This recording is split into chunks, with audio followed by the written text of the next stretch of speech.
Gostaria que o irmão colocasse o primeiro slide ali.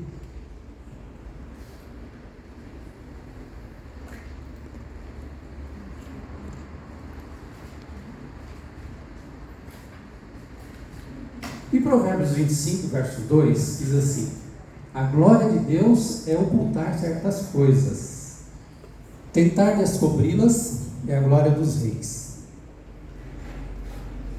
Vocês sabiam que Deus muitas vezes esconde algumas coisas da gente? Por que será que Deus esconde? Porque Ele quer que cada um de nós busque, procure, examine, estude. Então, nós vamos dar umas de reis hoje, né? Porque a glória de Deus é esconder certas coisas, mas a glória dos reis é esquadrinhá-la, é descobri-las, né? Vocês estão querendo comigo mergulhar assim na palavra de Deus para conhecer muitas coisas?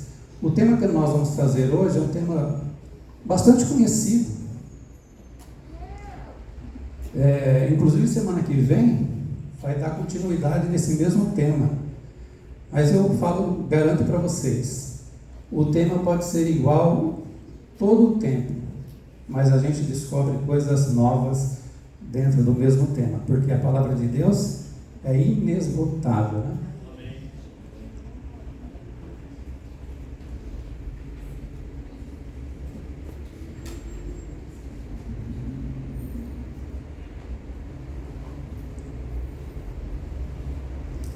Lucas 22, verso 15, nos traz o seguinte texto: e disse-lhes Jesus: tenho desejado ansiosamente comer convosco esta Páscoa antes do meu sofrimento.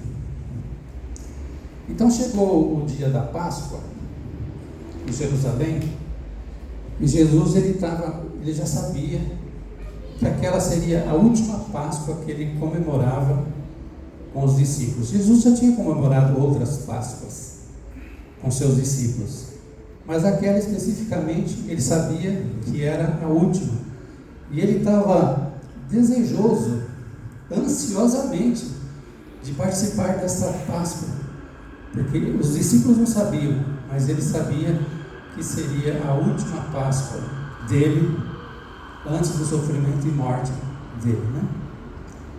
Imagine vocês participando dessa Páscoa, nós participando dessa Páscoa.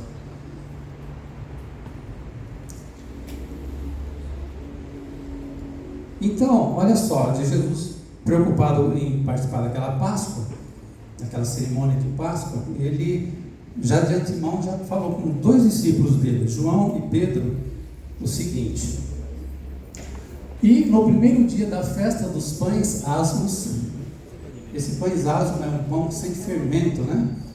Tem toda a história, por que esse pão é sem fermento? Não sei se muitos conhecem, mas o povo de Israel, quando eles foram tirados do Egito, da escravidão do Egito, eles não tiveram muito tempo para colocar fermento no pão, para o pão crescer, porque as donas de casa, ou mesmo aquelas pessoas que fazem pão, sabem, né? O tempo de fermentação é um tempo longo e tal. Então era pão sem fermento. E no primeiro dia da festa dos pães asmos, né, que era o pão sem fermento, o pão sem fermento, ou seja, a festa desse pão asmo, é a própria Páscoa, né? Quando se fazia o sacrifício do Cordeiro Pascal, disseram-lhes seus discípulos: onde queres que vamos fazer os preparativos para comeres a Páscoa? Perguntaram para Jesus, né? Então Jesus enviou dois dos seus discípulos, dizendo-lhes: ide à cidade, e vos sairá ao encontro um homem trazendo um cântaro de água, segui-o, e dizei ao dono da casa, onde ele entrar, que o mestre pergunta: onde é o meu aposento, no qual hei de comer a Páscoa com os meus discípulos? Olha a riqueza de detalhes que Jesus fala, né? Ele pegou dois discípulos dele e falou: olha, vocês vão até a cidade para preparar a Páscoa para a gente ir comer. Só que vocês vão nessa cidade, e de uma certa forma um homem vai até o vosso encontro.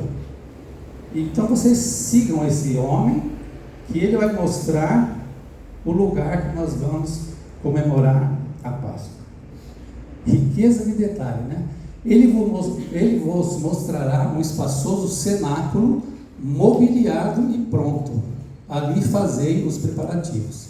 Então saíram, pois, os discípulos, foram à cidade, e achando tudo como Jesus lhes tinha dito, prepararam a Páscoa. Esse texto aqui, ele está cheio de códigos, cheio de detalhes. Primeiramente, os pães asmos, como nós falamos, e também ali, quando se fazia o sacrifício do Cordeiro Pascal. Todo ano, eles comemoravam a Páscoa e fazia parte da cerimônia matar o Cordeiro, que representava quem? O próprio Messias, não é? Uma coisa interessante é o seguinte: esse cordeiro era qualquer um?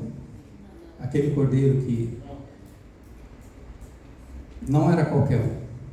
Inclusive, tem outros detalhes que a gente, com a tradição do Ocidente, a gente muitas vezes não conhece detalhes. Mas lá no Oriente, a Páscoa era praticada todos os anos, né? Comemorada todos os anos. E esse cordeiro aí era um cordeiro especial. Então, o sacerdote, ele ia até uma determinada cidade, escolher aquele cordeiro, um cordeiro, dentre toda a criação ali, e ele escolhia e trazia aquele cordeiro nos braços, e entrava em Jerusalém montado num burrinho. Olha só os detalhes, né?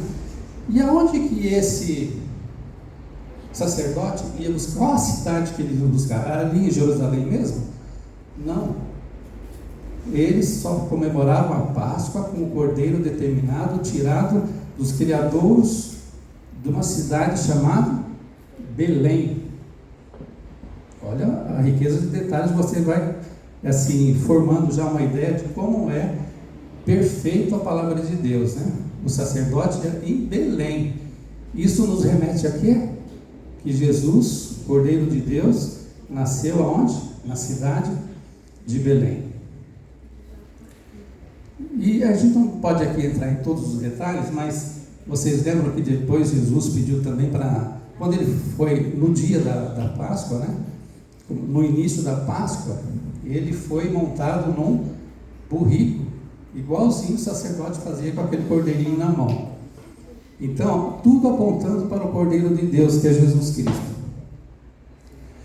Então, eles foram preparar a Páscoa. Olha outro detalhe aqui, né? Jesus falou: olha, vai sair um homem, ele vai ao seu encontro. Esse homem vai lhe mostrar o dono de uma propriedade. De uma propriedade que tem assim, é uma propriedade que tinha o térreo, e subindo as escadas tinha um amplo salão. E esse salão se chama cenáculo. É um espaço próprio para comemorações, né? Onde Jesus falou para eles perguntarem: onde é o meu aposento no qual hei de comer a Páscoa com os meus discípulos?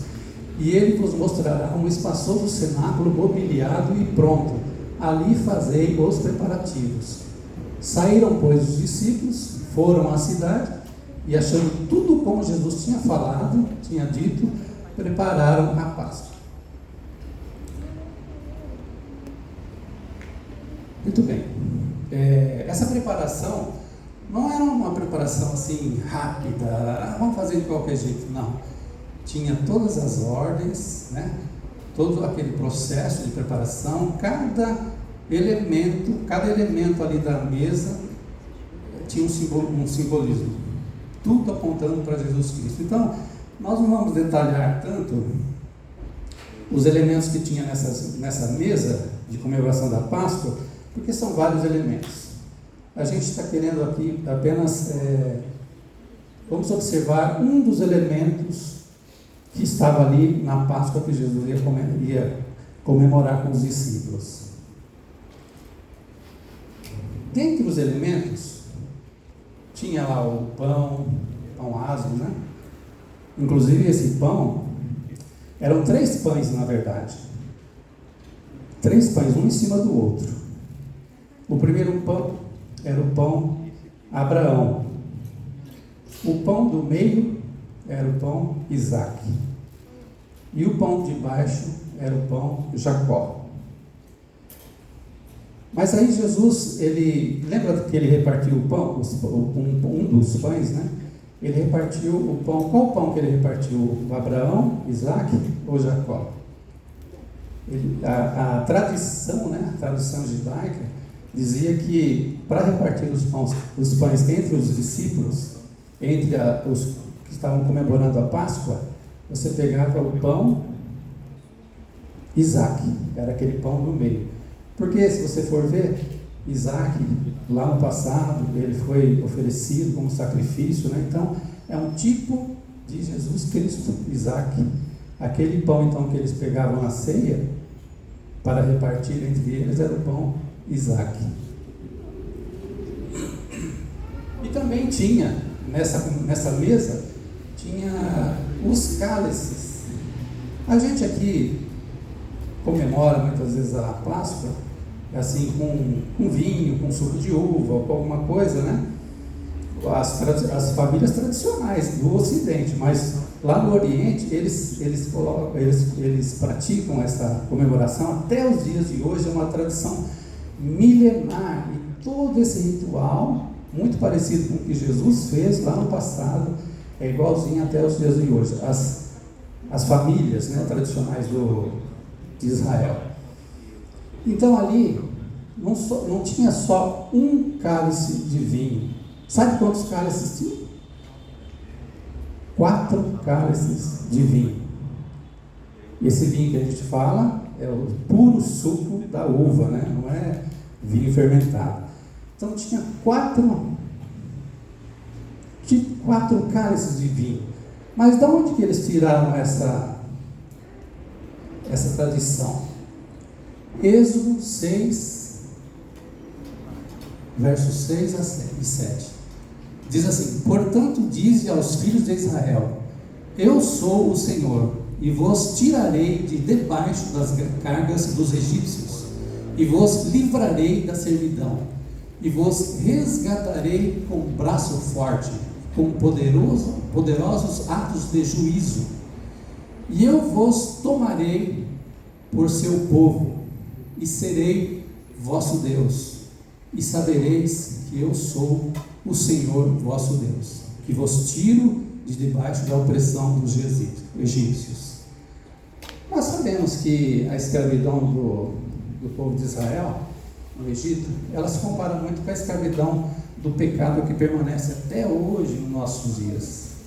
Então podemos dizer que nós também somos escravos do pecado. E Jesus, então, ele veio para nos resgatar dessa escravidão do pecado também. Vocês observaram que nesse texto tem 4 verbos principais. Então, naquela cerimônia, eles pegavam esse texto aqui e a cada verbo desse, tirar, livrar, resgatar e tomar, eles têm um significado muito grande. Então são 4 cálices. O primeiro cálice, que é o cálice tirar, representa a santificação. Lembra que eram 4 verbos? Vocês lembram dos verbos? Tirar, livrar, resgatar e tomar. Então o primeiro verbo significa a santificação do povo. O povo tinha que se santificar para sair da escravidão do Egito. O segundo verbo era livrar. Livrar significa livramento. O terceiro verbo, que é resgatar, era o cálice que representava a redenção.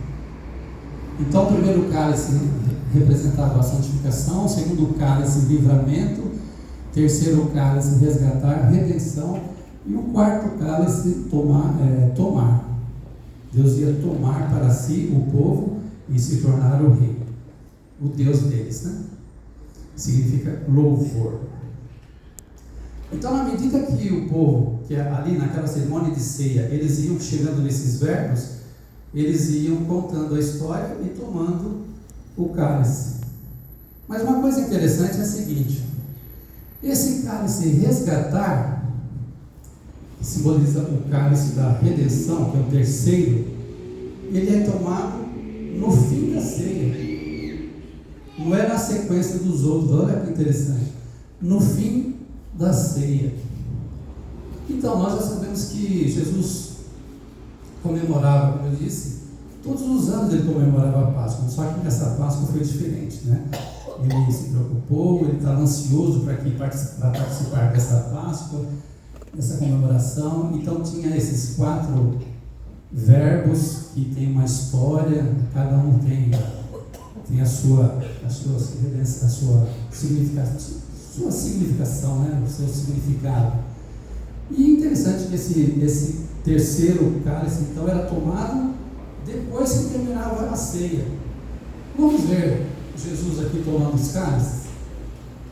Então, havendo, em Lucas 22, 17 e 18, fala assim: então, havendo recebido um cálice e tendo dado graças, disse: tomai-o e reparti-o entre vós, porque vos digo que desde agora não mais beberei do fruto da videira até que venha o reino de Deus.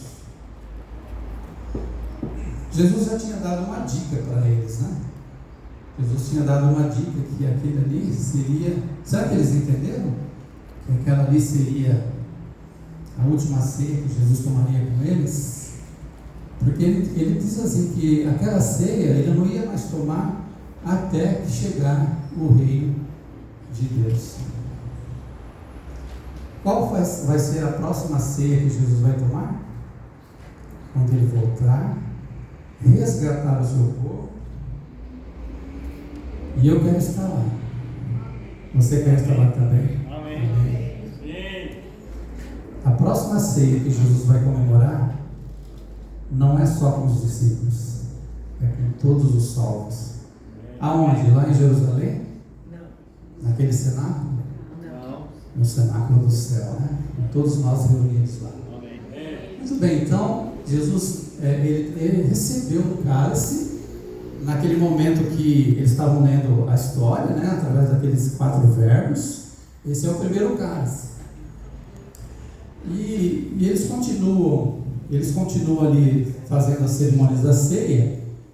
E Jesus então tomou o pão e, havendo dado graças, partiu e o deu aos seus discípulos, dizendo: este é o meu corpo que é dado por vós, fazei isto em memória de mim. Ele pegou aquele pão. Qual pão que ele pegou? O pão Isaac, né? E até hoje a tradição, olha só que interessante os detalhes, né? Eles pegam esse pão, abrem ao meio, distribuem entre os participantes ali da ceia, e a outra metade eles escondem. Olha que interessante, eles escondem a outra metade. Aí eles fazem toda a ceia e tal, e repartem o pão, aquela metade, e a outra metade que foi escondida, eles chamam as crianças. Hoje, né, a comemoração da Santa Ceia é assim hoje. Vocês podem pesquisar que vai ser isso mesmo. Eles chamam as crianças para acharem, descobrirem aonde que está escondida aquela segunda metade do pão. Que interessante, né? E depois a criança acha aquela metade e vai correndo o anfitrião lá, o dono da cerimônia, né? E entrega, e elas recebem um brinde. E essa outra metade, ela funciona ali na ceia como se fosse uma sobremesa da ceia. Geralmente é a parte maior, porque geralmente quando você corta um pão assim, rasga o pão ao meio, nunca fica perfeito, né? Sempre uma bandinha fica maior do que a outra. Então essa bandinha que era maior, era que era escondida, escondida, e as crianças depois iam buscar, eles ganhavam um prêmiozinho, e ali aquela outra metade era distribuída como se fosse uma sobremesa da Santa Ceia.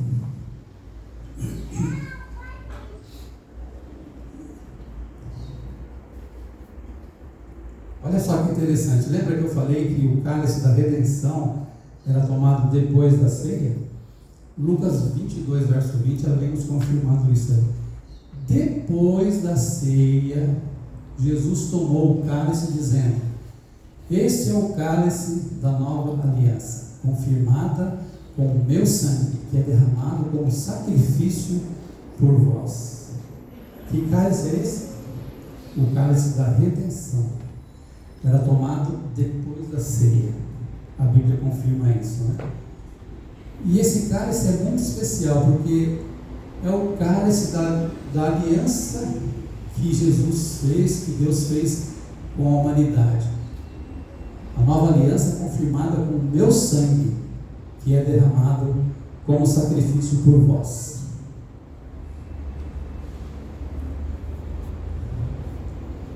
Depois daquele dia, eles saíram do cenáculo e Jesus ele foi para um lugar chamado Getsemane. Getsemane, nós conhecemos, né? Indo um pouco mais adiante, prostrou-se com o rosto em terra e orou: meu Pai, se for possível, afaste de mim este cálice, contudo, que seja feito a tua vontade e não a minha. Isso quer dizer muitas coisas para nós, esse texto? Muitas coisas. O próprio Jesus, que é o próprio Deus, está falando que ele gostaria, se fosse possível, que Deus tirasse aquele sofrimento, mas que não fosse feita a vontade dele, e sim a do próprio Deus, né, do próprio Pai. Então ele entra nesse horto. Lembra do hino que nós cantamos? Esse hino tem uma letra belíssima, ele explica direitinho como que Jesus passou ali. Ele foi então, adentrou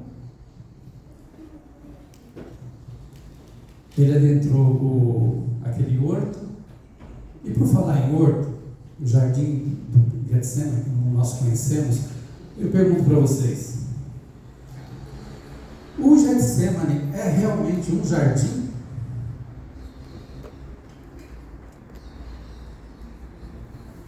Podemos ficar em dúvida se é realmente um jardim ou é outra coisa. Uma parte do jardim. Oi? É uma parte do jardim. É assim, quando a Bíblia fala em jardim, nós devemos achar assim uma conotação de que é um lugar de prosperidade, de vitalidade, de alimentação. Então, nesse jardim do Getsemane era o seguinte: tinha lá, hoje, se você for lá no jardim do Getsemane, hoje, realmente é um jardim com flores, muito bonito. Eu não fui, mas eu estive vendo muitas fotos e pessoas falando sobre esse jardim. Hoje é cheio de flores lá. Mas na época de Jesus, tinha muitas pestes de frutas. E o que era mais constante nesse jardim eram os pés de azeitona, de oliva. Tanto é que ali no Getsemane ele subia, e aquele monte é conhecido como o Monte das Oliveiras. Lembra? O Monte das Oliveiras. E nesse jardim, olha só, vamos dizer assim, então aqui é um pomar, né? Porque onde tem mais frutas e árvores que dão frutos e tudo, é mais considerado como um pomar do que um jardim. Quer ver uma coisa? Nós estudamos isso hoje na escola sabatina. Gênesis 2, verso 9 diz o seguinte: e o Senhor Deus fez brotar da terra toda a qualidade de árvores, agradáveis à vista e boas para a comida, bem como a árvore da vida no meio do jardim, e a árvore do conhecimento do bem e do mal. Esse verso aqui está falando em flores? Está falando em quê? Em árvores, né? Árvores e frutos. Então esse jardim que a Bíblia fala é mais um pomar do que um próprio jardim com flores, né?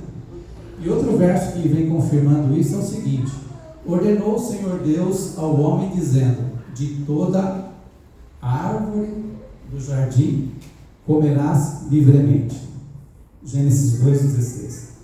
De toda árvore do jardim. Então nós podemos considerar que o Getsemane era um pomar.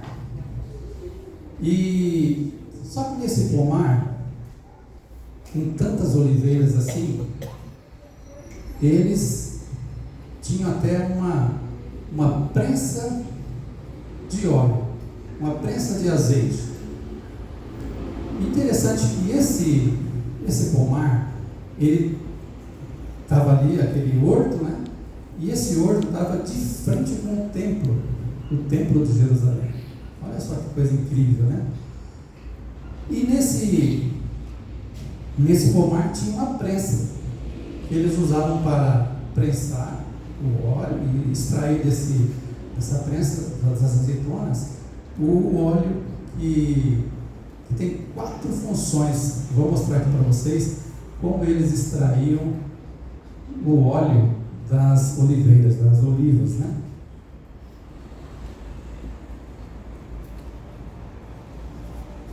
Então, Jesus ainda no Getsemane, tem esse texto de Lucas 22:44 que diz: e, posto em agonia, orava mais intensamente, e o seu suor tornou-se como grandes gotas de sangue que caíam sobre o chão. Interessante que esse verso fala que Jesus orava com mais intensidade, né? Mais insistentemente. Muitas vezes você se vê numa situação assim difícil. É as situações difíceis que mais faz a gente orar intensamente. Quando você não tem preocupação nenhuma, a sua vida está muito boa, você ora muitas vezes como um relâmpago, né? Já orou. Mas quando você está passando por um problema sério, uma coisa angustiante, você se demora mais a orar e você ora mais com intensidade. Jesus, a vida dele foi sempre mitigar a dor dos outros, das pessoas. Nesse momento ele estava tão angustiado que o seu suor se transformou como gotas de sangue, e aquelas gotas de sangue caíam pelo chão. Por que Jesus estava assim tão angustiado? Porque ele sabia que havia chegado a hora dele. Eu tenho certeza que muitas situações da vida que você tem, a hora vai chegar. É aquela mulher grávida que vai chegar a hora do bebê nascer. É uma cirurgia que você vai fazer que vai chegar a hora de fazer aquela, você ir ao hospital para fazer. E assim em todas as áreas da sua vida, a hora vai chegar. A hora vai chegar também de Jesus voltar. Vai demorar? Não sei. Não vai demorar? Também não sei. Mas vai chegar na hora. Chegou a hora de vocês virem hoje para a igreja, vai chegar a hora de nós sairmos. Enfim, tudo na nossa vida vai chegar a hora. Jesus então estava assim, muito triste. Ele falou: olha, Senhor, Deus Pai, se for possível, passa de mim esse cálice, mas que seja feita a tua vontade e não a minha. E aquela angústia era tão grande que começou a cair, o suor dele transformou-se em grandes gotas de sangue. Por que essa angústia toda? Por minha causa, por sua causa. Os operários ali daquela prensa de azeite, Getsemani significa prensa de azeite. Eles buscavam no Monte das Oliveiras sacos e sacos de azeitonas. E ia amontoando naquela prensa ali. Ia amontoando, um saco sobre o outro, ia amontoando, até que o peso de toda aquela azeitona começava a, eles dizem como sangrar. Começava a sangrar de tanto peso que era uma sobre a outra. Começava a sangrar, escorrer já um azeite. Esses sacos, por exemplo, você está dentro de alguns desses aí. Não sei onde você está, mas eu estou lá dentro, você está lá dentro. Isso fazia com que o peso sobre os ombros de Jesus aumentava cada vez mais. E ele chegou a suar sangue que derramava-se pelo chão. Então, o nosso peso, o peso dos nossos pecados, recaiu sobre Jesus. E ele começou a sangrar, desde lá do Getsemane, indo culminar com o seu derramamento de sangue lá na cruz. Mas ele começou lá no Getsemane, lá no pomar do Getsemane. Aquele óleo, olha só que interessante, aquele primeiro óleo, o óleo mais puro que saía das oliveiras, para que ele era usado? Para abastecer o candelabro do templo, que o templo ficava bem à frente do pomar, do Getsemane. Então aquele primeiro óleo, aquele óleo puríssimo, né? O primeiro, as primícias do óleo, era para alimentar o candelabro, ou a menorá, que se chama, né? Para iluminar o templo, principalmente ali no santuário, né? Aí tem uma figura de eles chamam de Kohanim, que é um judeu da casta de sacerdotes, abastecendo então a menorá. Então esse primeiro azeite era para alimentar as lamparinas ali do templo, o candelabro do templo. Só era usado para isso, aquele primeiro azeite. Mas depois eles tiravam um segundo azeite. O segundo azeite era de boa qualidade, era muito boa qualidade, mas servia de alimento para o povo. Esse azeite era comercializado, então as pessoas compravam esse azeite para alimentação. Eu imagino que vocês conhecem alguma marca de azeite extra virgem hoje, né? Mas já seria esse azeite aqui. Muitas vezes tem só nome, né? Porque outro dia eu vi uma proporção lá de mistura, 12% de azeite e o resto, 88% era de óleo de soja mesmo. Tem essas misturas, né? Mas aquele puríssimo é esse azeite aqui. Ele servia como alimento do povo de Israel. Mas acabou? Não. Eles colocaram... sim, uma coisa que eu não falei, mas que é muitíssimo importante é o seguinte: aquele primeiro azeite, lembra aquele primeiro azeite que alimentava a menorá? Não se colocava peso nenhum. O próprio peso das azeitonas é que vertia aquele azeite. Esse aqui, ele já colocava um pouco de peso ali em cima, e uma roda assim girava, e ia espremendo as azeitonas, e ela vertia esse azeite aqui.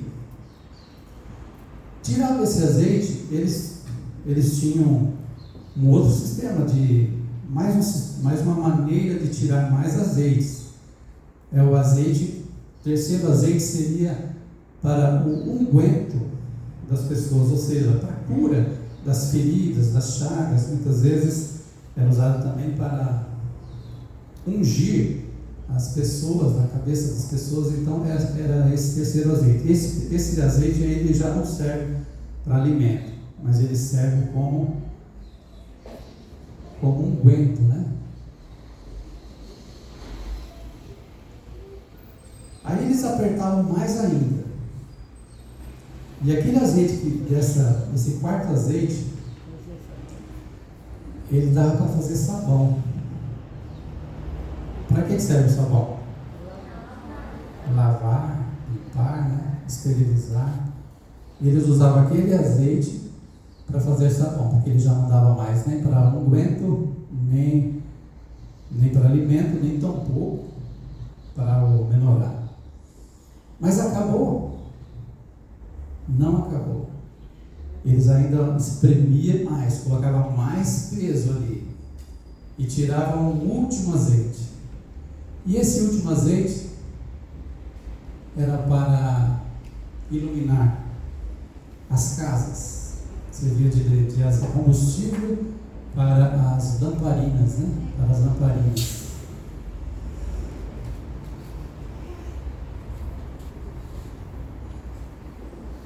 Nós vamos repetir esse verso aqui, dizendo que esse posto, Jesus foi posto em agonia, ele orava mais intensamente, e o seu suor se transformou como grandes gotas de sangue. Jesus começou a verter o sangue, como eu disse, lá no Getsemane, naquele horto.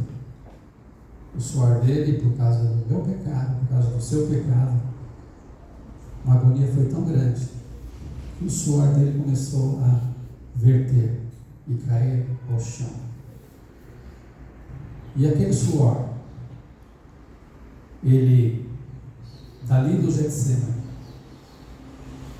ele passou para o templo. Ele passou pelo templo que ficava diante dele, diante daquele pomar do Getsemane. Depois ele foi e passou pela casa de Pilatos, pela casa de Caifás. O sangue de Jesus passou também pelos tribunais de Pilatos e daqueles homens, aqueles grandes homens lá. Jesus passou, o sangue dele passou lá. Então Jesus passou com o seu sangue em todas as áreas da vida humana. Depois o sangue dele passou pelas ruas de Jerusalém, manchando as ruas de Jerusalém. Depois o sangue de Jesus passou pelo Monte do Calvário. Ali Jesus derramou a maior parte do seu sangue na cruz, lembrando que foi por mim e por você. E hoje o sangue de Jesus alcança cada um de nós aqui. Amém. Você quer receber a unção desse sangue? Você quer receber a iluminação do templo na sua vida? Aquele primeiro azeite, aquele segundo azeite que representa o alimento. Você quer receber das mãos de Deus o alimento da sua vida, da sua família? Você quer receber um unguento para curar as suas dores, as suas doenças? Você quer receber o sangue de Jesus para fazer um sabão para limpar a sua vida, para limpar a sua alma? Você quer receber o sangue de Jesus para iluminar a escuridão do pecado que nós vivemos hoje? Esse sangue de Jesus foi vertido por você e ele nos traz glória. A gente fica muito triste quando esse assunto da paixão de Cristo por nós é um tema muito triste. Mas não precisamos ficar tristes. Por quê? Porque ele ressuscitou. E ele ofereceu de graça para você tudo isso que representa a passagem de Jesus, todos os detalhes do que ele sofreu para te salvar. Então, isso aí nos traz glória. É exatamente o hino que a gente vai cantar agora. Glória para mim.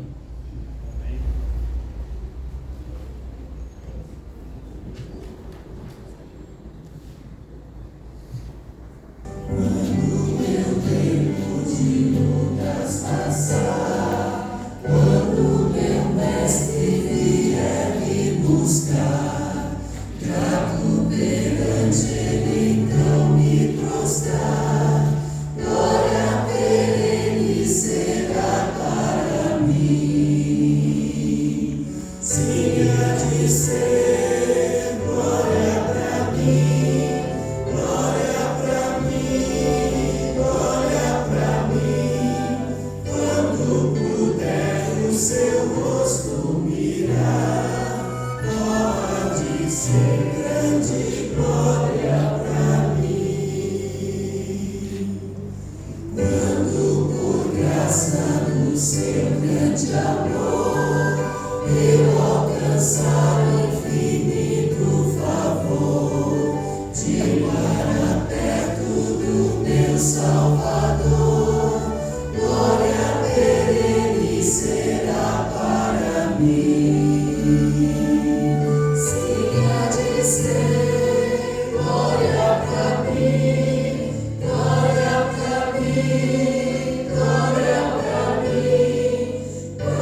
Vamos orar. Querido Deus, amado Pai, muito obrigado, Senhor, porque ali naquele horto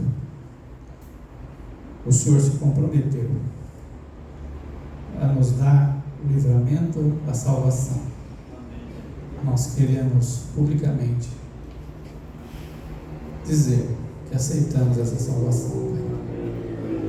Esteja com cada pessoa aqui, cada família, cada jovem, cada velho, cada criança. O Senhor disse que nesse mundo haveria muita aflição para nós. Nem se compara com a aflição que o Senhor teve ali naquele lugar. Mas que nós tivéssemos bom ânimo, porque o Senhor venceu o mundo. E é na Tua vitória, Senhor, que nos alicerçamos para vencer também. Continue com a Tua igreja, ó Pai. Perdoa, Senhor, os nossos pecados, nossos erros. Coloque no nosso coração o desejo de segui-lo fielmente, sem nos desviar nem para a direita nem para a esquerda. Dá-nos os recursos que precisamos para a nossa vida. Dá-nos entendimento, sabedoria para vivermos nesse mundo tão difícil. Tudo isso nós pedimos ao Senhor, porque temos a certeza de receber, porque pedimos em nome de Jesus. Amém, Senhor. Amém.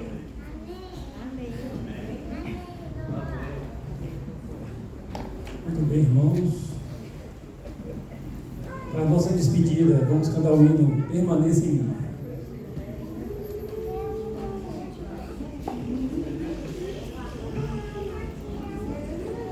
O irmão Arnaldo estará ali à porta para cumprimentar os irmãos.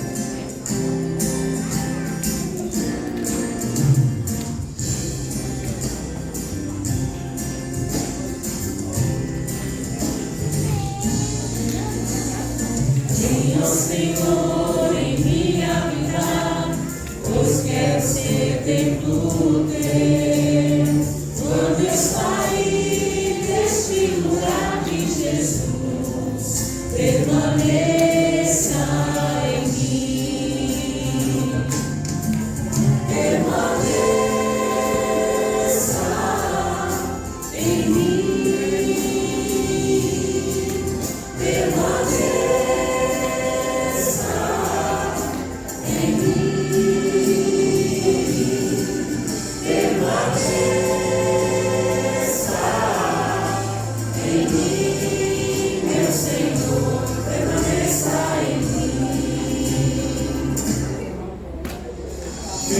Senhor, em minha vida, pois quero ser templo teu.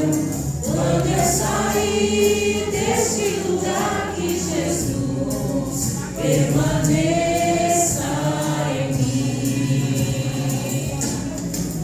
Permaneça